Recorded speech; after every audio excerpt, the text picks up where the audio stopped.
Nous sommes dimanche et c'est le 28 juillet 2024. Vous êtes sur la chaîne qui rassemble. Bienvenue dans votre journal. Le Premier ministre Robert Mambébegré était hier samedi au village olympique de Saint-Denis en France. Il est allé apporter le soutien du chef de l'État Alassane Ouattara aux 13 athlètes en lice sous le drapeau ivoirien. Ce village ouvert le 29 février dernier héberge près de 14 500 athlètes et leur staff technique.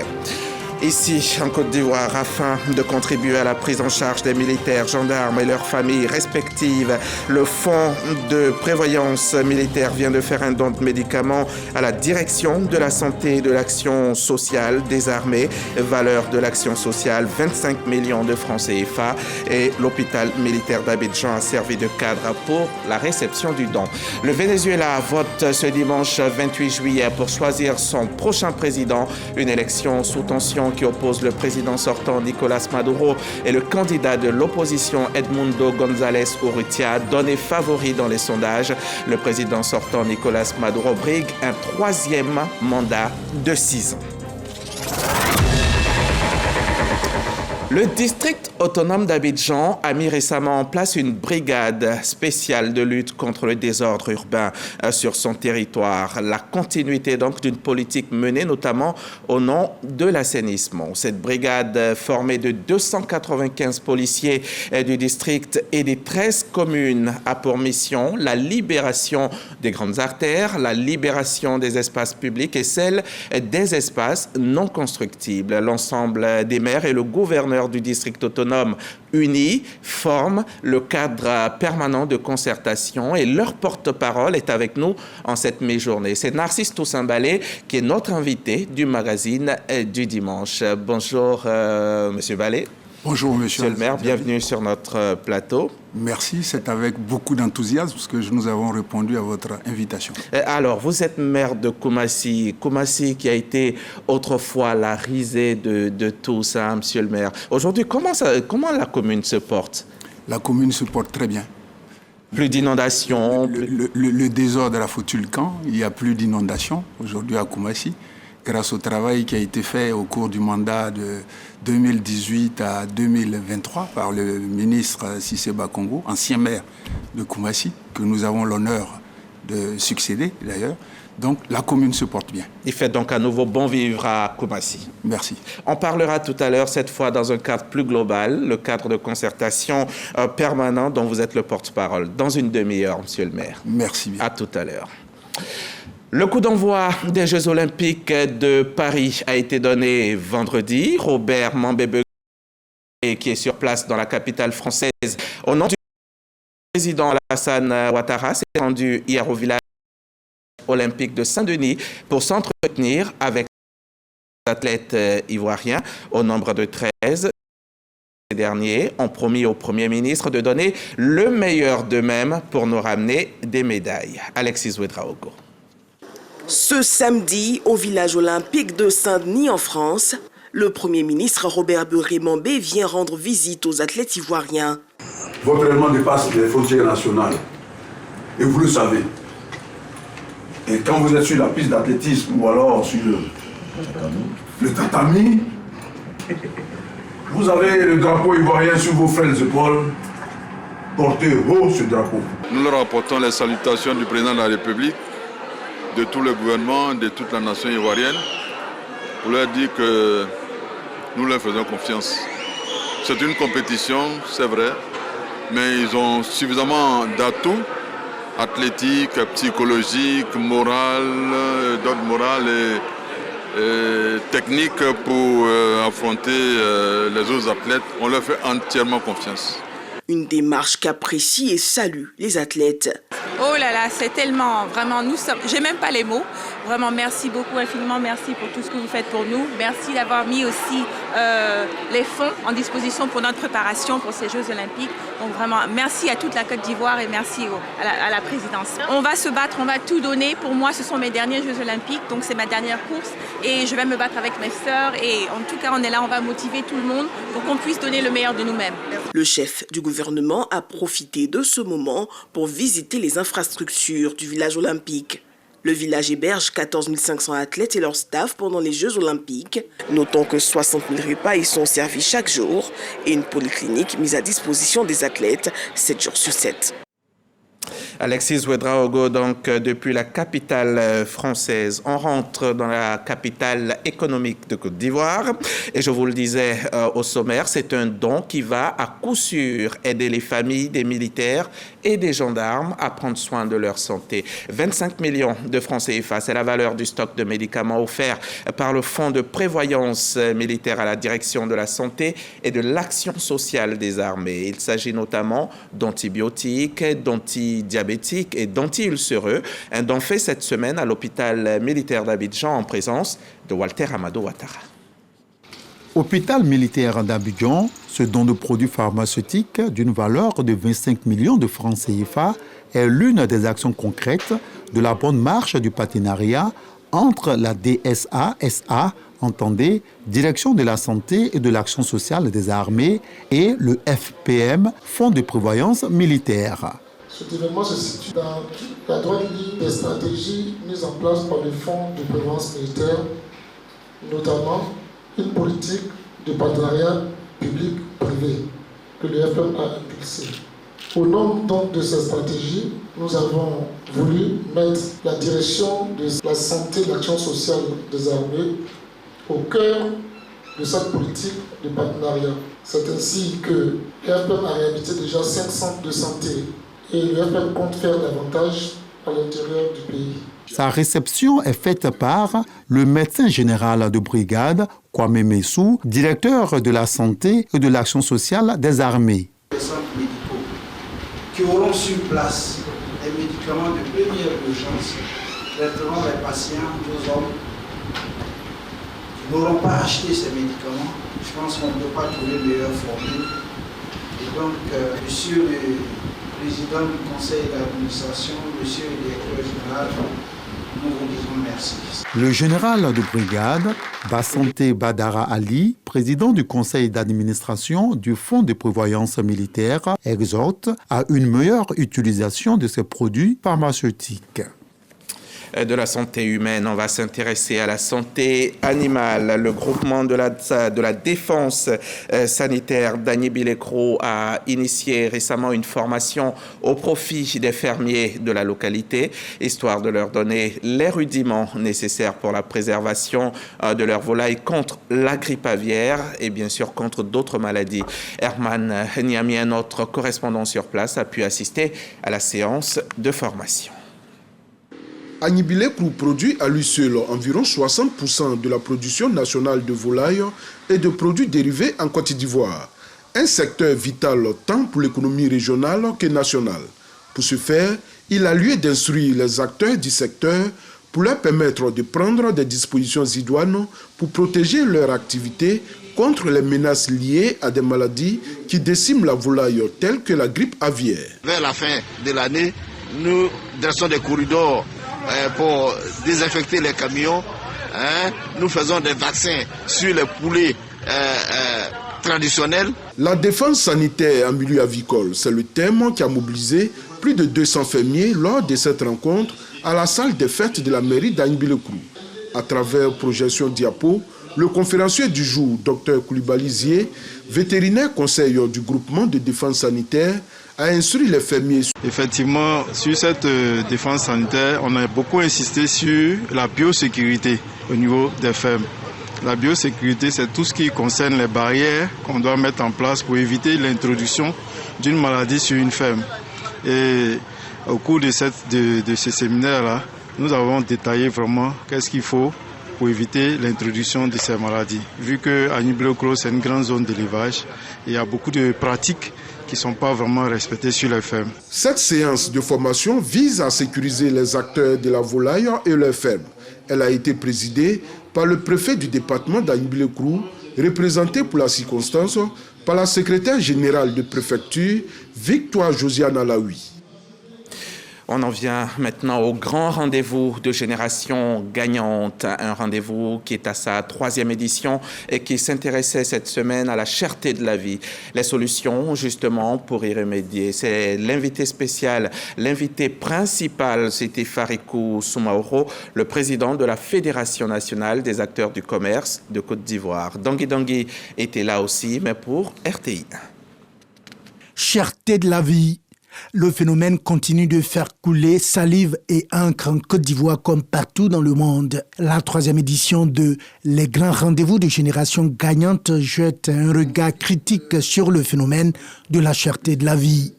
En témoigne le choix de l'invité principal, Farikou Soumaoro, président du conseil d'administration de la Fédération nationale des acteurs du commerce de Côte d'Ivoire, FENACSI, et par ailleurs député maire de la commune d'Adjamé. Il y a plusieurs paramètres qui rentrent en ligne de compte concernant la problématique de la cherté de la vie.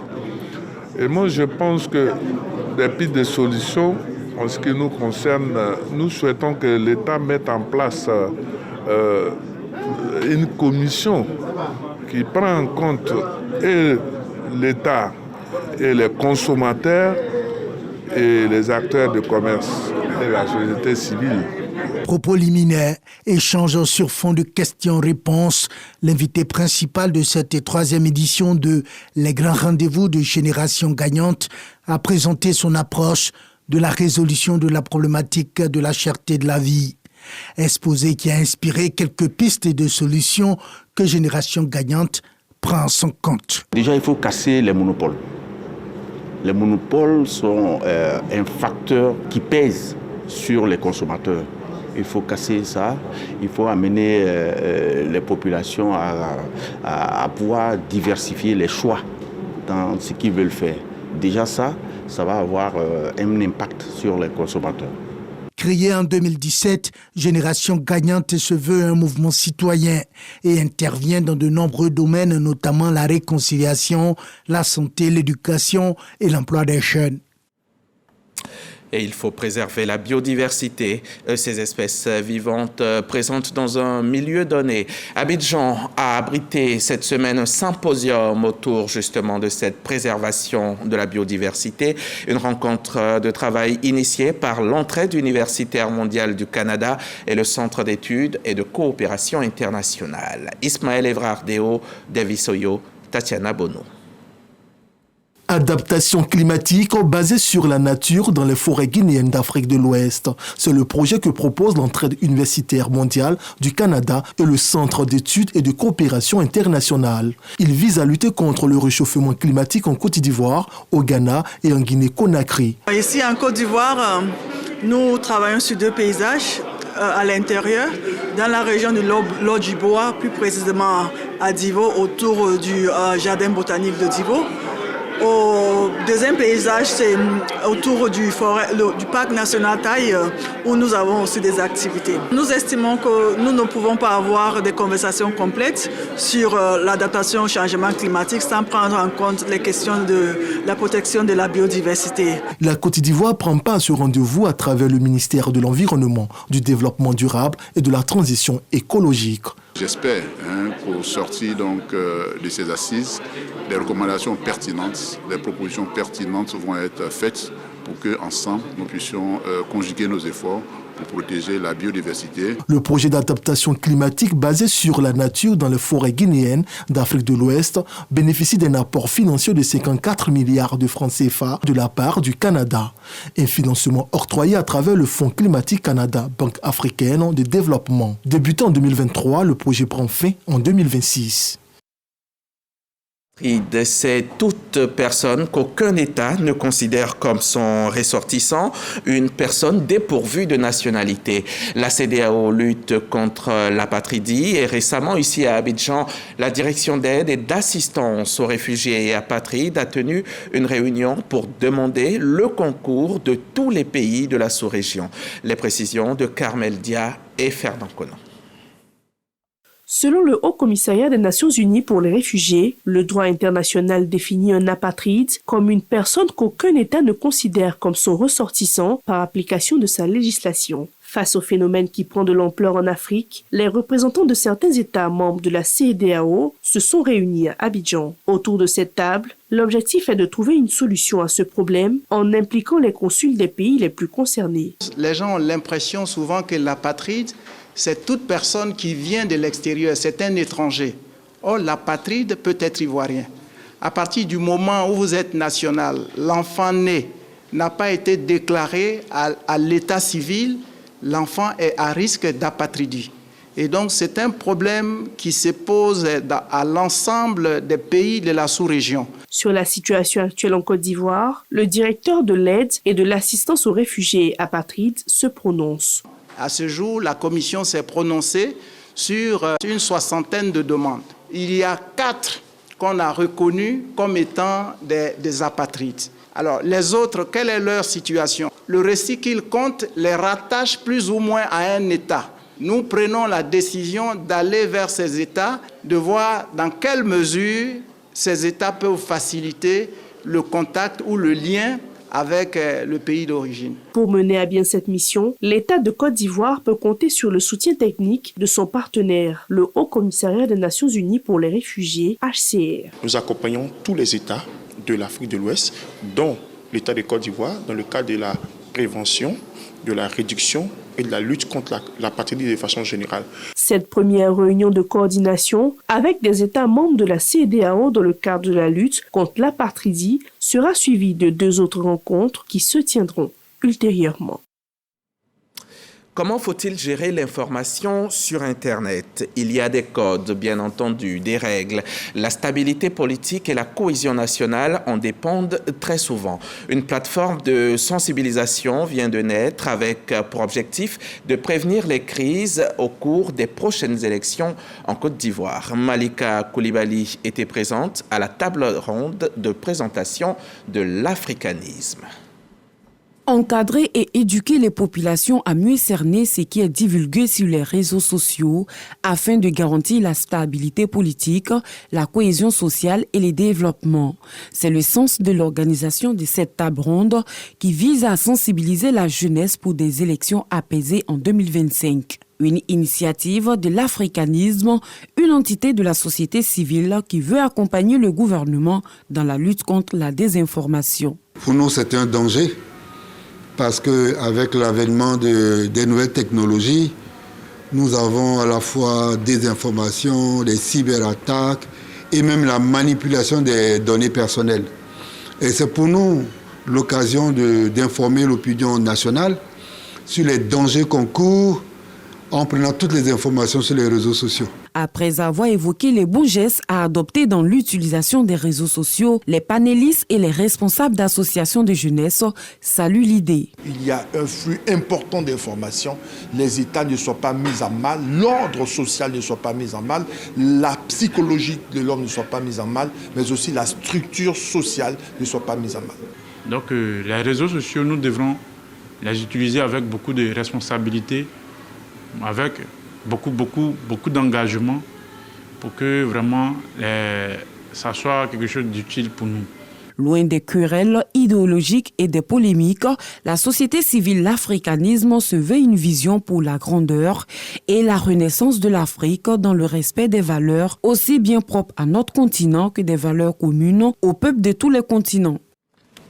Le district des montagnes dans l'ouest de la Côte d'Ivoire veut avoir des cantines scolaires pour le bonheur des écoliers de la région et les cadres s'en donnent les moyens. La semaine dernière, l'association féminine Océan de Gloire International vient d'organiser une collecte de fonds ici à Abidjan pour réaliser son rêve. Serge Pacom Didi et Sephora Zegui étaient également sur place. Mobiliser la somme de 50 millions de francs CFA en vue de construire 3 cantines scolaires dans le district des montagnes, tel est l'objectif de ce dîner gala de bienfaisance, une initiative de l'association Océan de Gloire International en faveur des enfants défavorisés du dit district.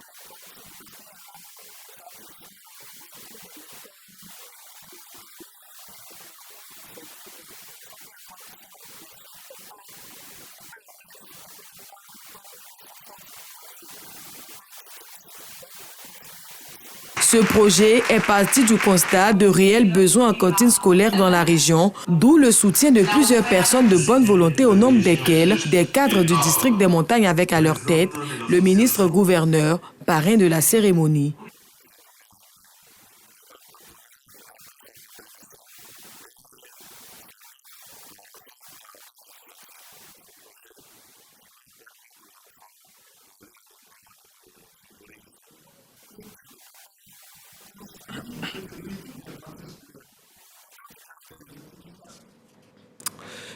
Toutes nos excuses pour cet élément qui s'arrête brusquement.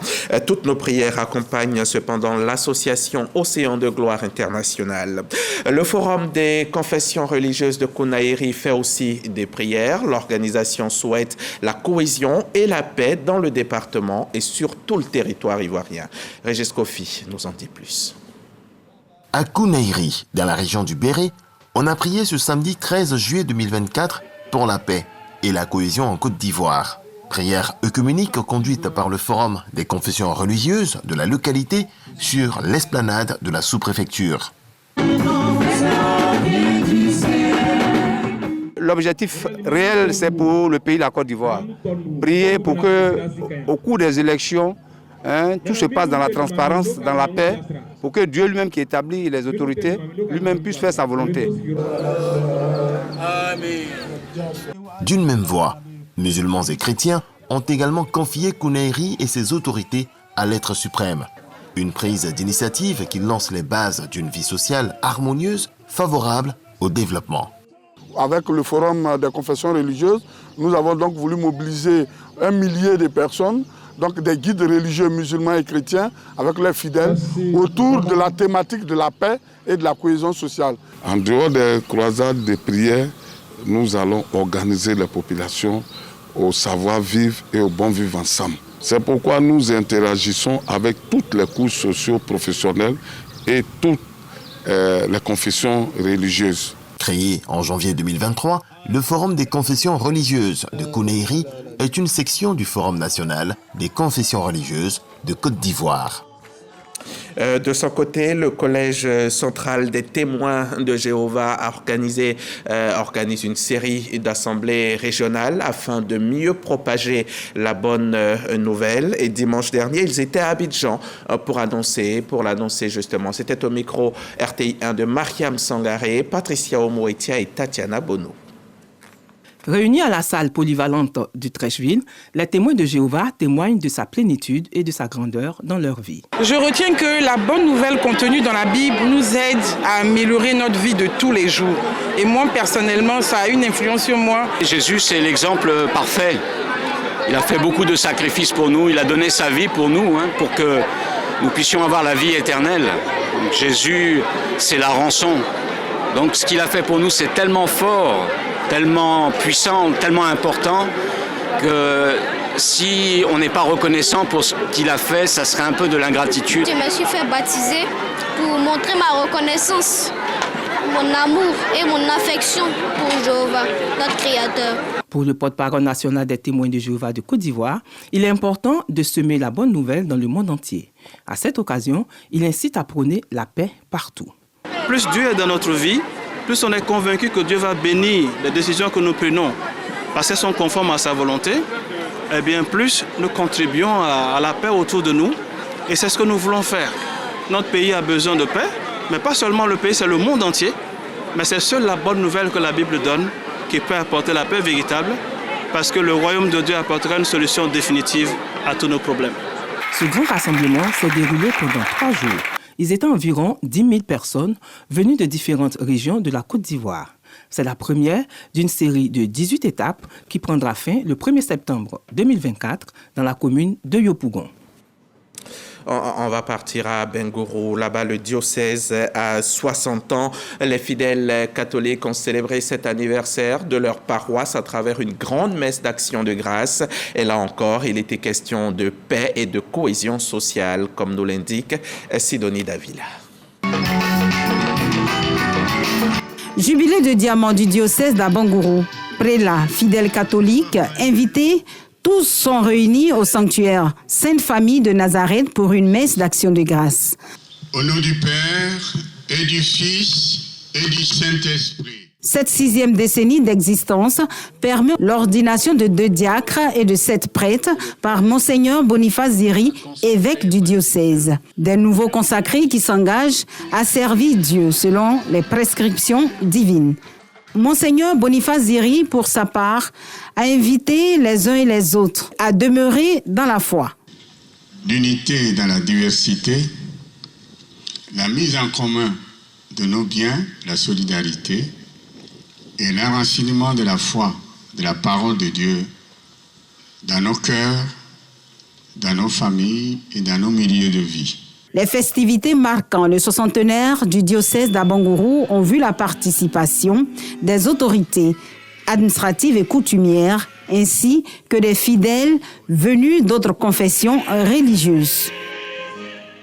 Et du côté de Bondoukou, dans la région du Gontogo, pas très loin de l'Indénié Djuablin, les fidèles musulmans ont organisé récemment une grande cérémonie de réception des pèlerins qui sont de retour du Hajj en Arabie Saoudite. Herman Niamia est notre correspondant dans la région. Il était sur place. Après avoir accompli le 5e pilier de l'islam en terre sainte d'Arabie Saoudite, les pèlerins ivoiriens de la ville de Bondoukou sont de retour. Au nombre de 208, ils ont été accueillis dans la ferveur par leurs parents et amis, ainsi que les fidèles musulmans de la ville, avec à leur tête le grand imam de Bondoukou, El Hadj Ismaël Timité. Comme le prophète a souhaité, il a dit que si vous croisez avec un pèlerin, il faut lui demander d'abord de prier pour vous. C'est ce qu'on a fait. Tous les pèlerins sont réunis. Ils ont prié pour le pays et pour le chef de l'État. Ils sont chargés tous de grandes bénédictions. Donc nous sommes venus capter ces bénédictions pour nous tous et également aussi pour le ministre d'État, Toubina Kwasi Adjoumani, qui fait beaucoup pour nous dans cette région. Les pèlerins se sont réjouis de cet accueil. Ils ont exprimé leur gratitude aux autorités ivoiriennes pour avoir créé les conditions pour que le pèlerinage se passe dans de bonnes conditions avant de relater leur voyage et les lieux saints visités. On a participé à tous les rites de ce 5e pilier de l'islam, fort important pour tout musulman. Et c'est une grâce qui n'est pas donnée à tout musulman. Désormais, nous sommes de nouvelles personnes et qui allons impacter positivement notre communauté, nos familles. Le grand imam de Bondoukou, El Hadj Ismaël Timité, a exhorté les pèlerins à préserver leur piété en s'éloignant de tous les actes pouvant les éloigner d'Allah.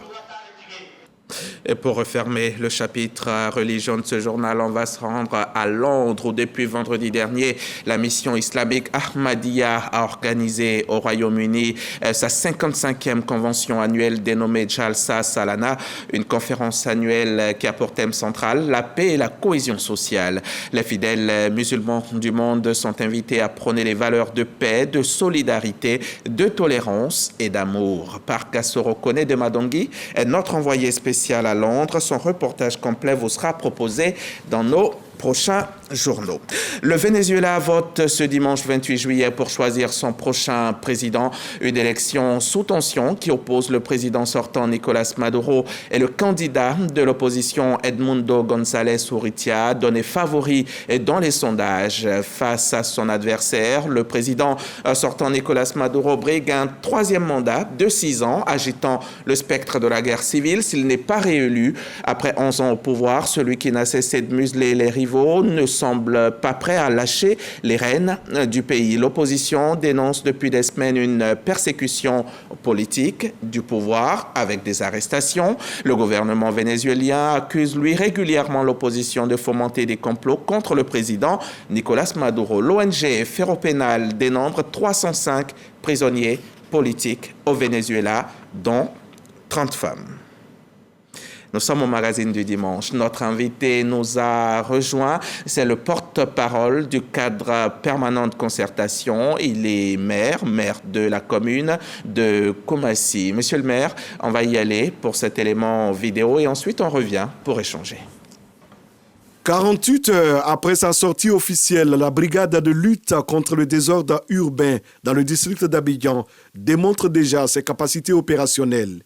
Il est 6 heures ce mercredi 24 juillet dans la cour de la mairie d'Abobo. Le commissaire principal, Jean-Luc Aka, donne les dernières consignes à ses hommes avant d'investir le terrain. Abobo, une des communes populaires du district d'Abidjan, constitue la cible de la première étape de cette vaste opération d'assainissement. Objectif, dégager les grandes artères, les espaces publics occupés anarchiquement, veiller à l'arrêté portant interdiction du commerce ambulant, de la mendicité et de l'utilisation des charrettes à bras, communément appelées wotro. Sur le terrain, les agents commencent par la sensibilisation. Ensuite, si après un deuxième passage, les contrevenants persistent, il est procédé à la saisie des marchandises et outils de travail. La brigade de lutte contre le désordre urbain a déployé ses équipes du rond-point d'Abobo jusqu'au carrefour Agripac. Une patrouille pédestre d'environ 8 km en aller et retour pour libérer la voie et l'environnement. À partir d'Abobo, l'opération va s'étendre aux 13 communes du district d'Abidjan. La brigade de lutte contre le désordre urbain a une mission permanente. Bilan de cette première journée dans la commune d'Abobo, du matériel saisi et détruit. Merci Serge Coléa. Monsieur le maire, monsieur Narcisse Toussaint Balé, cadre permanent de concertation, qu'est-ce que c'est? Qu'est-ce qu'il faut entendre par cette notion? Alors, le CPC, c'est le cadre permanent de concertation. C'est un organe d'échange qui a été mis en place par les maires et le district autonome d'Abidjan pour essayer de changer, échange d'informations, échange de procédés, échange de stratégies et communiquer afin que nous soyons tous sur la même longueur d'onde avec le ministre-gouverneur. Et son rôle, c'est quoi? Alors, le rôle du cadre permanent de concertation, je voudrais déjà préciser que l'initiative s'est faite sous l'impulsion des maires. C'est-à-dire, à l'origine, il s'agissait des maires qui ont demandé au ministre-gouverneur qu'on crée ce cadre permanent de concertation qui est un cadre formel. Et dans ce cadre-là, ça nous permet d'échanger des informations, ça nous permet de faire l'inventaire de la situation. Et c'est d'ailleurs au cours de la 3e réunion du cadre permanent de concertation que les maires ont relevé le fait qu'il y avait une récurrence du désordre dans la ville d'Abidjan. Et donc, il était nécessaire pour nous de trouver des solutions pour juguler ce désordre qu'il y avait. D'où la mise en place, la création de cette brigade spéciale de lutte contre le désordre urbain. Donc, le cadre permanent de concertation a véritablement sa place parce qu'il nous permet de collaborer en permanence avec le ministre-gouverneur et nous tenons nos réunions une fois par mois. Ce sont des réunions tournantes. Et il faut dire que vous, les maires d'Abidjan, en principe, vous faites partie du conseil du district, mais un conseil qui n'est pas encore mis en place, c'est cela? Oui, effectivement, je dirais encore que ce cadre permanent est une solution palliative au manque d'opérationnalité du conseil du district, mais qui va se mettre en place dans les jours à venir. C'est une question de temps. Il y a encore des nominations qui doivent être faites. Il y a des nominations qui doivent être faites du côté de l'exécutif. Et vous savez que chaque maire est d'office membre du conseil du district. Donc c'est à ce titre, d'ailleurs, je pourrais dire que je suis là au titre du cadre permanent de concertation et en même temps titre du conseil du district. Alors, votre mission, c'est de vous attaquer, c'est de lutter contre le désordre urbain. C'est quoi le désordre urbain? Alors, le désordre urbain, c'est simple. Le désordre urbain, c'est le commerce ambulant sur nos grandes artères. Le désordre urbain, c'est l'installation sur le domaine public, sans autorisation préalable. Le désordre urbain, c'est l'installation sur des sites qui sont non occupables et qui ne doivent pas être construits. Le désordre urbain, c'est la mendicité. Le désordre urbain, c'est des personnes qui vont faire leurs besoins en plein air, dans la rue. Le désordre urbain, c'est l'occupation des trottoirs.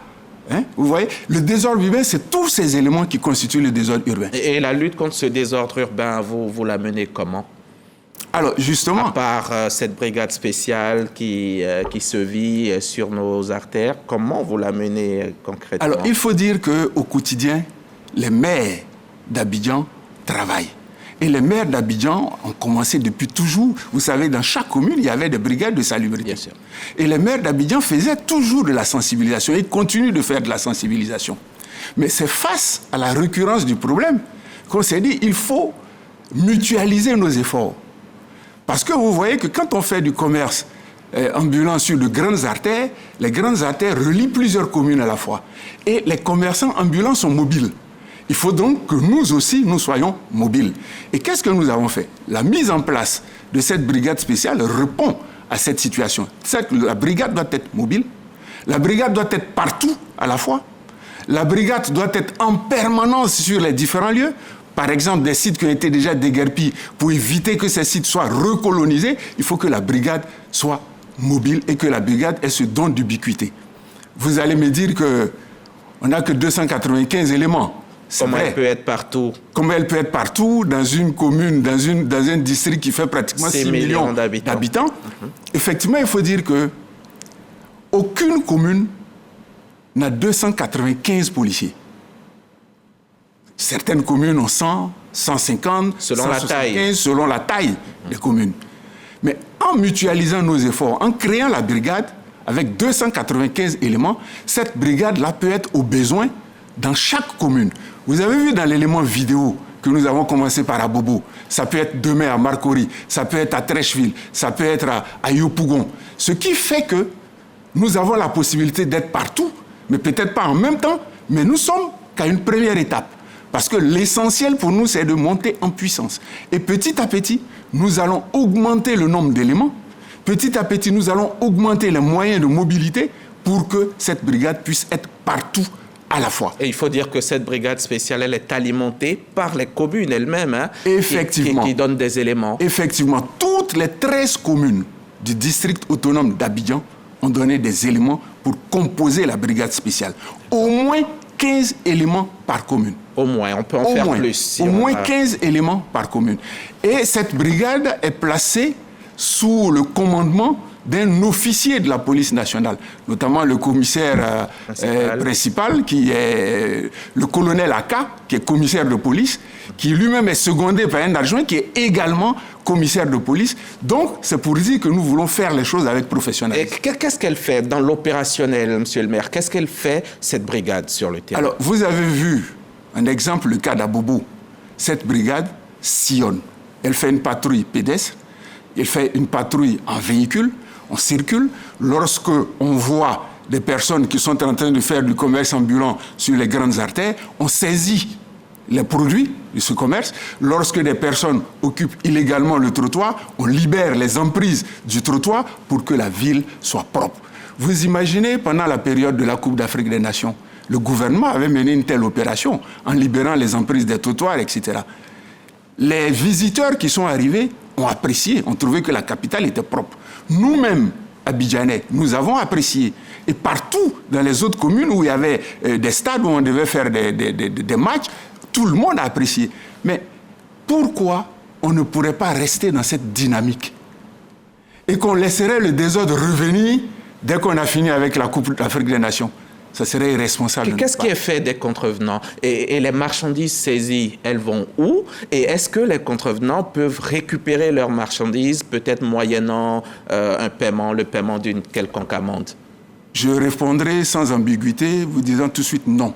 Non à quoi, là? J'ai posé 3 questions. Non, on ne peut plus récupérer la marchandise, c'est irréversible. C'est irréversible. Au vent, que faites-vous? Alors, vous avez 2 types de marchandises, selon les natures.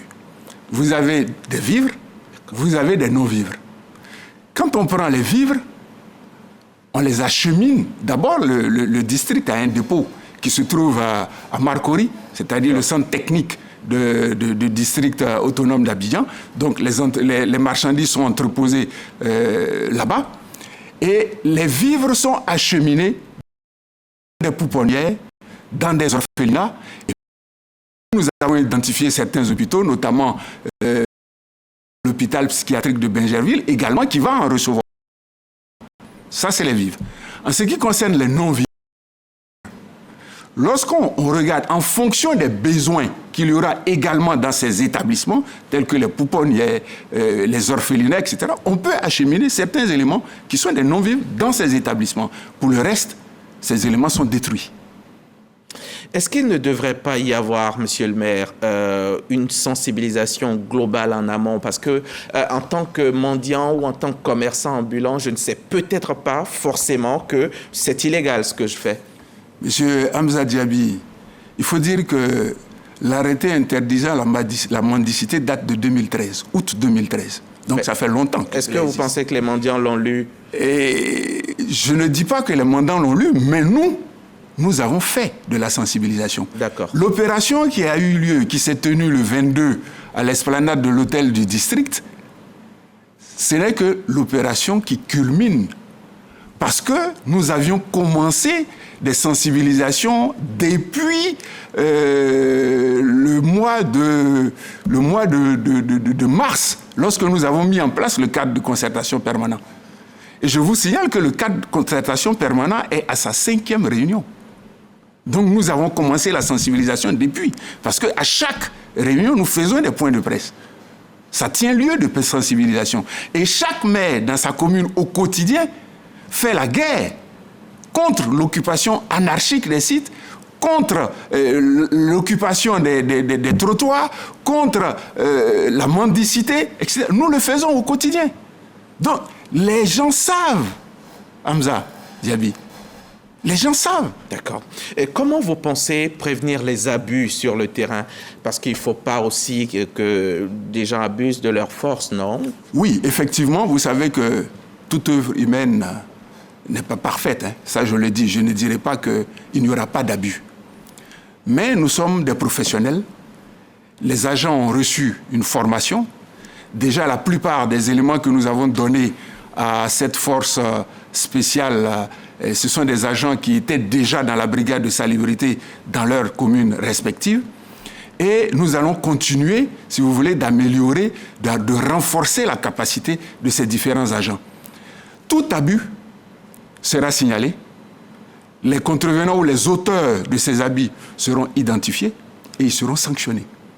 C'est lorsque vous faites de l'impunité une habitude que les abus peuvent continuer. Mais il faudrait que nous soyons fermes, que nous soyons rigoureux et que nos agents soient professionnels. Et c'est pour cette raison, d'ailleurs, que nous avons mis cette force spéciale sous le commandement de la police régulière. La police régulière nationale, d'accord. Est-ce que, monsieur le maire, il y a un lien entre les missions que vous vous êtes assignées et les opérations de déguerpissement auxquelles on assiste depuis un moment, notamment cette opération qui a eu lieu à Djamé récemment et qui a un peu tourné au vinaigre? Est-ce qu'il y a un lien entre les deux? Pas du tout. Il n'y a pas de lien. Nous agissons, la force spéciale de lutte contre le désordre urbain agit dans le cadre du cadre permanent de concertation. Ce qui s'est passé à Djamé ne nous concerne pas du tout. C'est un projet qui est porté par le gouvernement. Ça n'a rien à voir avec le CPC. D'accord. La brigade... Il ne faut pas faire d'amalgame. D'amalgame, d'accord. La brigade spéciale est née il y a à peine une semaine, on va dire, depuis le 22, officiellement, 22 juillet, après quelques jours d'installation. Si vous pensez que ça se passe un peu comme dans votre vision, dans votre esprit, est-ce que tout va bien? Le bilan, à ce jour, vous diriez quoi? Alors, je dirais que c'est déjà trop tôt pour faire un bilan. D'accord. Nous avons fait l'installation de la brigade le 22 juillet. Déjà, le 23, le 24, la brigade a travaillé à Bobo. Pour le moment, c'est trop tôt. Les premiers pas de la brigade sont des pas qui sont prometteurs. Et nous les encourageons d'ailleurs dans ce sens. Nous encourageons le colonel Aka qui est à la tête de cette brigade. Nous nous donnons 6 mois pour faire un bilan. Et certainement, si vous permettez, nous reviendrons ici pour faire le bilan, pour faire l'évaluation. Avec plaisir, monsieur le maire. Comment elle est financée, cette brigade, monsieur le maire? Alors, la brigade est financée par le district autonome d'Abidjan. Les éléments qui composent la brigade sont d'abord des policiers appartenant à des communes. Des policiers municipaux. Des policiers municipaux. Les communes vont continuer à payer les salaires de ces policiers. Le district autonome même a au moins 50 éléments qui composent cette brigade spéciale. Tout ce qui concerne la tenue, tout ce qui concerne l'entretien, tout ce qui concerne la mobilité, les véhicules, le matériel de travail est pris en charge par le district autonome. Vous n'avez pas cité les salaires. Les salaires par les communes. D'accord. Pas par le district. Vu qu'ils viennent des communes, leur salaire continue de leur être versé. Mais une préoccupation, monsieur le maire. Si j'ai 50 agents, je suis dans une commune, dans un conseil municipal, j'ai 50 policiers municipaux, je vous en donne 20, 15, 20, il va m'en rester 30. Ça fait un gap à combler chez moi. Est-ce que ça ne fera pas un autre problème? Non, ce n'est pas un autre problème. Je vous explique pourquoi. Ce n'est pas un autre problème tout simplement parce que, à l'entame de mon propos, je vous ai dit, aucune commune n'a 295 agents. Ça veut dire que quand nous donnons 15 éléments, 20 éléments, 30 éléments, ce que nous gagnons en retour est nettement au-delà de nos espérances. Tout simplement parce que vous vous retrouverez avec 295 agents qui vont intervenir par exemple à Bobo, qui vont intervenir par exemple au plateau. Nous-mêmes, nous n'avons pas cette capacité. Alors qu'avec la brigade spéciale, nous arrivons à mutualiser nos efforts, à mutualiser nos stratégies, à mutualiser les informations, nous mutualisons tout. Et plus nous mutualisons, plus nous devenons forts. Donc, ce qui veut dire que automatiquement, il y a plus d'avantages à donner qu'à recevoir. Merci. Monsieur le maire.